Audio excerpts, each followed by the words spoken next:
Local programming on KRWG Public Media made possible in part by viewers like you. Thank you.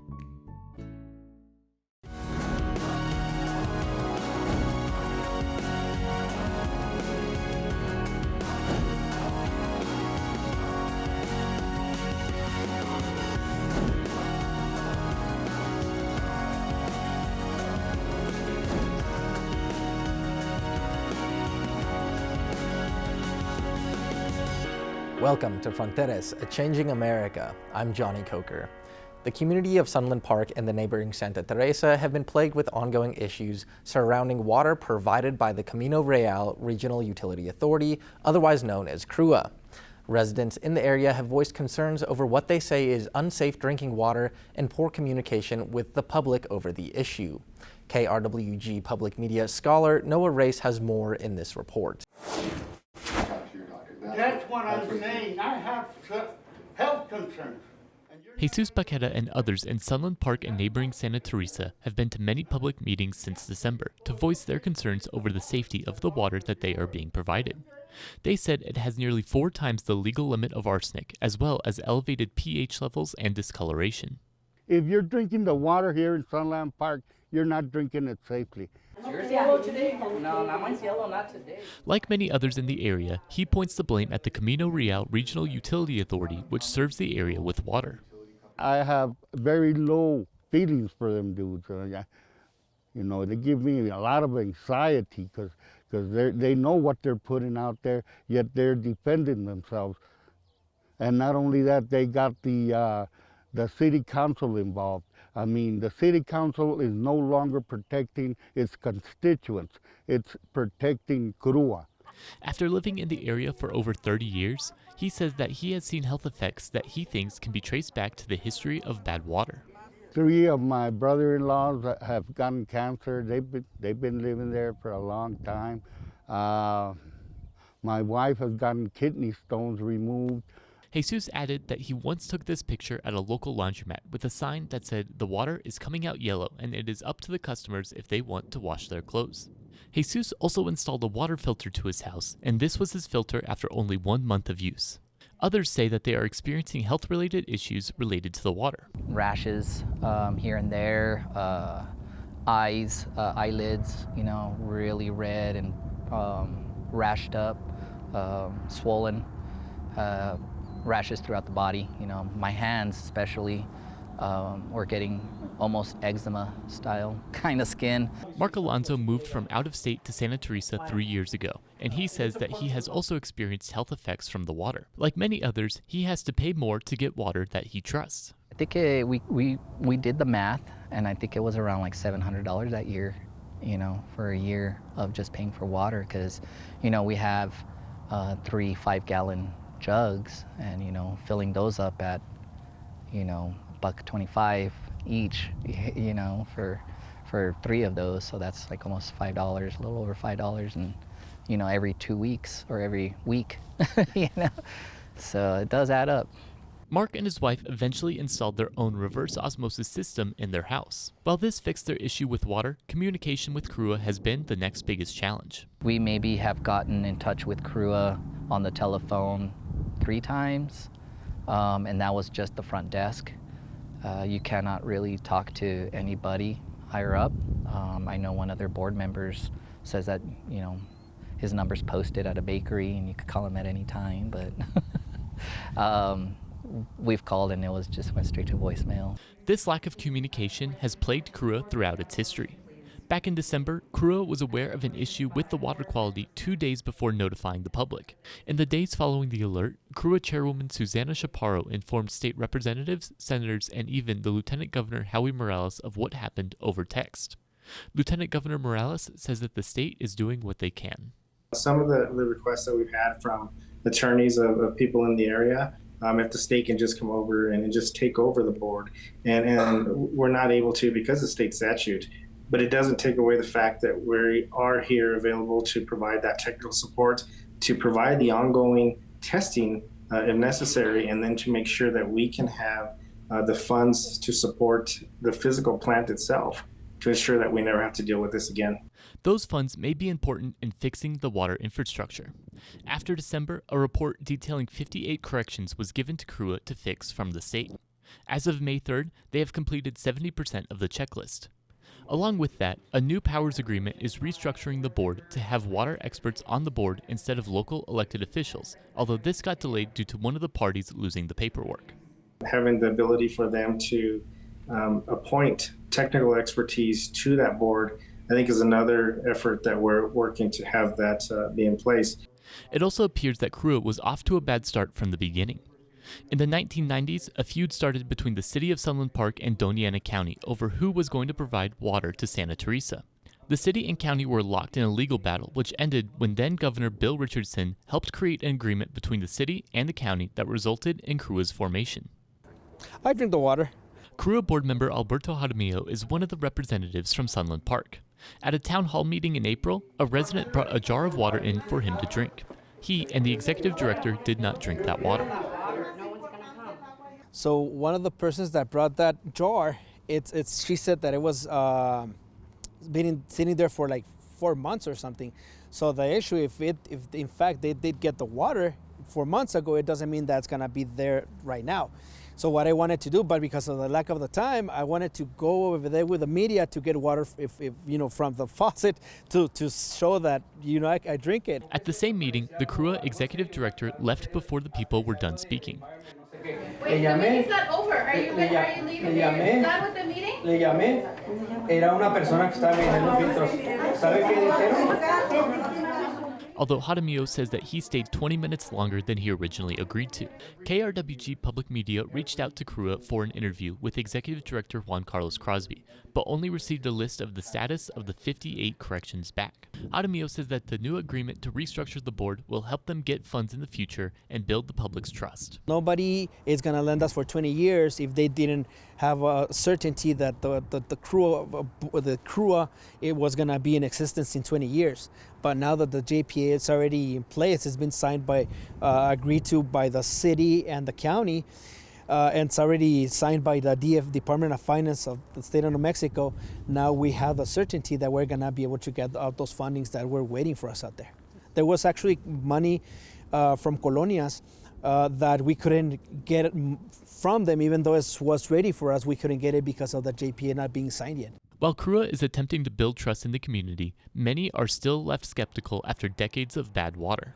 That was the thing, was don't drink New Mexico water, you know, it's always bad. But now seeing how bad this actually is a little shocking, you know. CRRUA's new board has yet to be announced, but in the time after March 18th, they have passed 4 arsenic tests in a row. For KRWG Public Media, I'm Noah Reyes. That was KRWG Public Media scholar Noah Reyes with that report. Now, since that report came out, CRRUA has sent out multiple messages to the public, including an email stating that their provided water is below the EPA's maximum arsenic limit of 10 parts per billion, despite a notice of violation letter sent out to customers in mid-May. KRWG has sent CRRUA multiple invitations for a spokesperson to come on the program, but we've yet to get any response. So, to help me break down the situation is none other than Daisy Maldonado, Director of the Empowerment Congress of Doña County. Daisy, it's a pleasure to have you back on the program. Thank you, Johnny. I appreciate the invitation. Of course. So for viewers that might not know who you are, can you give us a quick overview of the Empowerment Congress of Doña County and your role within it? Yeah. So Empowerment Congress started as a community engagement initiative to really serve the colonial communities within Doña County, to really coalesce around policies that would serve working people.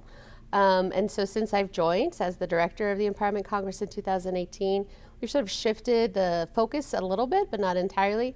And so we really work community by community with the local leaders to figure out what are the needs and then how we can support the advocacy for improved conditions like water, like housing, economic conditions, and education. And, fewer needs are more important than having clean running water in a community. And, since its inception in 2009, CRRUA has been involved in a lot of controversy. So can you give me a quick overview of what you understand to be, CRRUA's life cycle so far and where we stand now? Yeah. So it's my understanding that in 2009, both the city of Sunland Park and Doña County came together to create CRRUA as its own governmental entity to provide water to the city of Sunland Park and the community of Santa Teresa. And since its inception, though, I would say that there's been issues in terms of providing clean and healthy, safe drinking water, in particular around the arsenic levels. And arsenic, unfortunately, is a naturally occurring mineral in the area. And so before CRRUA was even formed, they knew that that was happening. And so they knew that their equipment and their treatment, they needed the treatment plants in order to provide health, clean and safe drinking water. However, there's been some struggles throughout the year on being able to do that on a consistent basis. And so what really tipped you off about the elevated arsenic levels in CRRUA's system, as we're talking about it now? Because I know last year you were on the program and you mentioned it, and it seems like things have just been snowballing since then.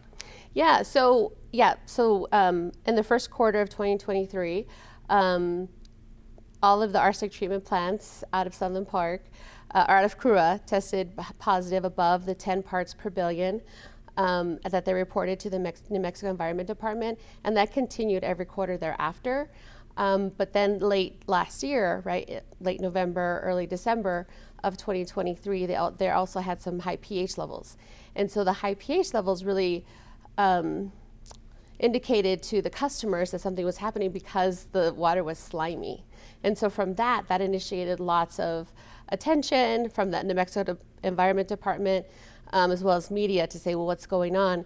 But because arsenic itself is an undetectable mineral, people didn't know that that was happening unless they decided to go themselves to do that investigation, or they were, hearing from us that that was happening. However, also CRRUA was, and well, we don't really know, but some people were going on saying that we were somehow misleading the community about the arsenic levels, when in fact, the proof was in the tests that were being provided to the Environment Department. And so how transparent do you feel that both the Environment Department as well as CRRUA, how would you grade their response to this whole situation, and how do you feel like your relationship with them as the director of the Empowerment Congress has evolved over the last year or so?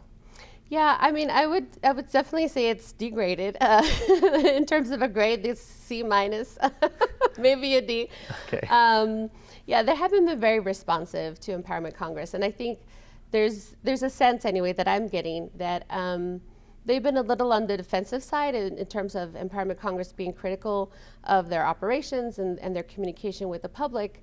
But we're really there as an advocacy group, looking out for the health and safety of regular residents in Sunland Park and Santa Teresa, and they don't get the attention that they deserve. And so as an organization, we're just trying to sort of mediate that. And now we're also sort of not on the, on the, on the good list. And so we're not getting communications. We don't get any responses to our emails for meetings, for clarification. So it's just been a real struggle to hear back from CRRUA itself about what's really happening. And then with the Environment Department, there's also been a little bit of a hit and miss, but there's just a little bit more responsive than CRRUA, I would say. I see. So, what about the people on the ground, the people that live in those communities of Santa Teresa and Sunland Park?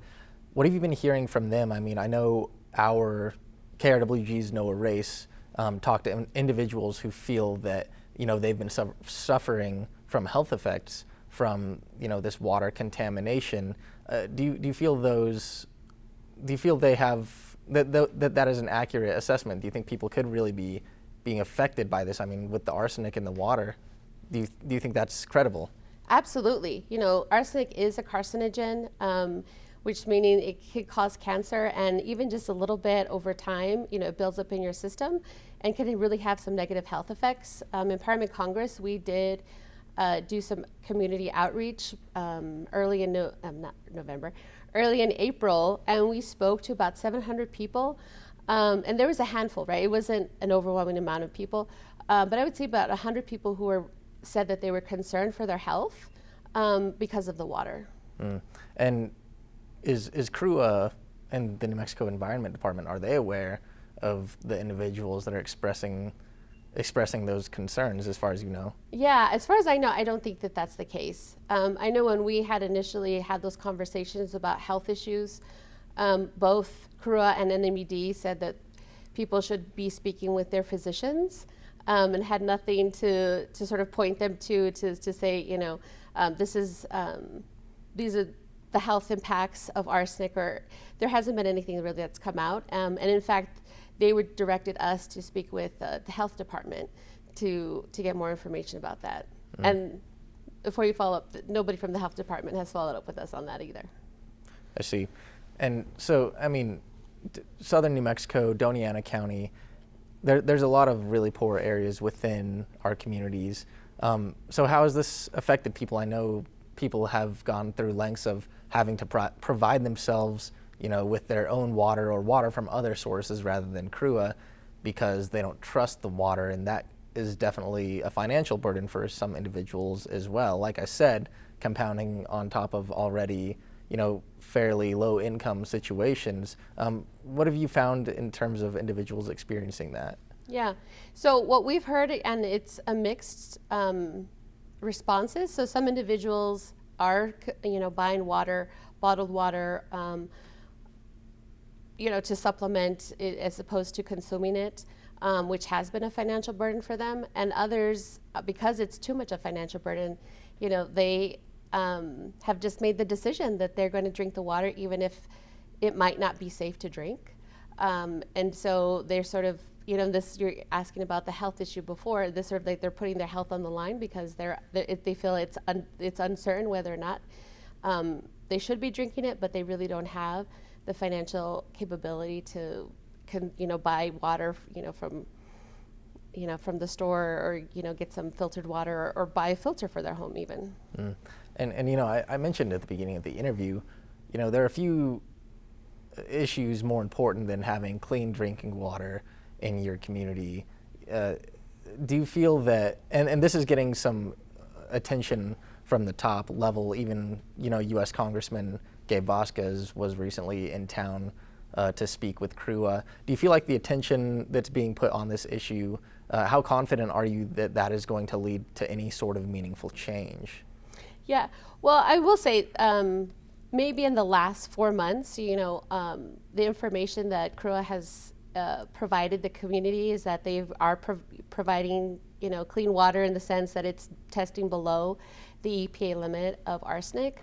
And so, but with that said, they have a laundry list of like projects and updates that need to happen for their arsenic treatment plants themselves. And so we actually sat in that meeting with Gabe Vasquez, and there's a promise of $2.5 million to come to CRRUA to support repairs and other maintenance to their system. And I'm not necessarily sure that I have hope for that, because, you know, he sort of said, well, it's going to come sometime next year. There seems to be a lot of promises of money coming, but in terms of how it's impacted the community or how it's impacted their system and actually changed things, that's hard to sort of point to how that has really impacted, you know, the community and the water itself. So it definitely seems like an urgent matter, and with the bureaucratic red tape, I can imagine its help isn't getting as quickly as you would like it. Is that what you're saying? Yeah, I would definitely agree with that. You know, but also if you see their list of all the projects, I think it was $81 million. You know, there's an astronomical amount of money that's needed to upgrade all of their systems. And as it stands right now, they're testing below the arsenic level, but then there's been an increase in discoloration of the water. So it's sort of like, you know, it's like whack-a-mole, right? They're addressing one issue and then another issue comes up. So as the money is coming in, if and when it does come in, you know, which projects are the priorities? How is that going to impact the water that's going to the residents? Those are just answers we're not receiving, you know, and we've asked CRRUA for it, and that just hasn't come, you know, has been available to the public. I see.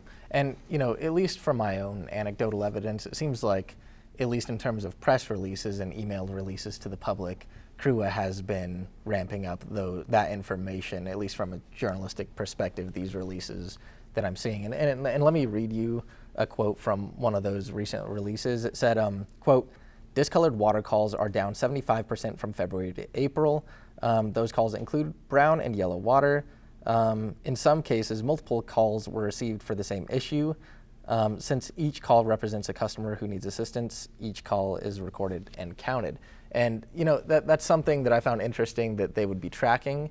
And is that type of transparency something that gives you more confidence, or do you feel like it's not truly helping? Yeah, well, from what I understand, actually, the Environment Department required them to document the number of calls that were coming in for discolored water. However, from what we're hearing from the community, even though people have been calling to say that there's discolored water, there isn't always follow-up with that, right? So we can write it down, and does that mean that if someone doesn't call back again because it hasn't been addressed, that the discolored water has stopped? You know, that doesn't give me a lot of hope for the actual reduction of discolored water. And actually, on that day that was released, we still had some community members sending us photos of discolored water. So I'm not really sure why that was even necessary to be released. It's good to document, yeah, for sure. I think to say this is what's happening and maybe it's going down, but I don't know that that's necessarily an indication of success if we really want from our water provider to have totally clean, safe drinking water, right? So, there's less brown water, so as opposed to no brown water. Right. And so you're saying like the reduction in calls is not necessarily a reduction in these cases actually happening, especially if there's no follow-up, basically. Right. Exactly. I see. So, you know, that's another thing. CRRUA is going through a switch of the board. I mean, this is a big thing that's happening for that. For the utility. Mm-hmm. How do you feel like that transition has gone so far? I mean, we're still early on in that process. So from your perspective, how's that going? Yeah, I mean, it was interesting because I think that Sunland Park had approved it late last year, and then Doña County as well, and they're waiting. The final approval had to come from the New Mexico Finance Department, and they hadn't received it, right? I think that's what the reports were. And they received it just like a month ago or something. It immediately got approved, and now looking for new board members. I don't know. It is early in the process. Again, there doesn't seem to be a lot of conversations on how they're going to transition from one, board to another. And they did post the requests for, at-large members from community members. But the other thing is, I think 3 of those positions on that board have to be technical or technical professionals. And I'm not sure that I know for sure the city of Sunland Park has one, and they're going to appoint the city manager as one of those technical professionals. But there's another person that they would need to appoint, and then also someone from Doña County, or that the county appoints. And do those individuals, do we even have those sort of professionals in the county who would want to sit on this board? I think that's actually going to be the test moving forward to see if it'll actually become, the completion of the board, what that would look like. So do you feel that CRRUA has been properly held accountable as an entity throughout this whole process? Absolutely not. Yeah, I would say no. Just again, because, I came on last year talking about high arsenic levels. That's something that the NMED, New Mexico Environment Department, knew about, but only early this year in 2024 was there actually an investigation. So, and when they found out, right, that that CRRUA had been bypassing the arsenic treatment process for at least a year and a half, they got a fine, but that essentially means they were delivering, contaminated water to their residents, 20,000 people for 18 months. I think that there needs to be a much larger consequences than, a few $100,000 fine for not following the law. So what do you think needs to be done? I mean, what is your message to officials at the county level, at the state level, at the federal level even, about what needs to be done and how this issue needs to be solved, because it's clearly not happening quick enough for the people that live in the communities right now? Yeah, I definitely think there has to be way more oversight and outside entities providing that oversight. And I understand, and they brought in an outside entity to do an audit, and we'll find out their results. But I really think that there needs to be people not from this community, coming in and really providing that oversight. There needs to be a complete overhaul. And then especially just with their customer service, and they're providing information to the community. Wow, that there needs to be a complete civic engagement of their customers to say, this is what we're doing, this is how we're doing it, and not pointing to a website and not pointing to a social media page, because that's all digital. And all that Empowerment Congress knows, and the work that we do, is the communities in like Sunland Park and Santa Teresa. They're face-to-face, in-person community, and that's what really needs to happen. Well, thank you so much, Daisy. I appreciate you coming on the show today. Daisy Maldonado is the director of the Empowerment Congress of Doña County. We hope to have you on the show again soon. Thank you. That's all for today's program. Remember, you can stay up to date on the latest local news at krwg.org. For KRWG Public Media, I'm Jonny Coker, and we'll see you next time on Fronteras, A Changing America.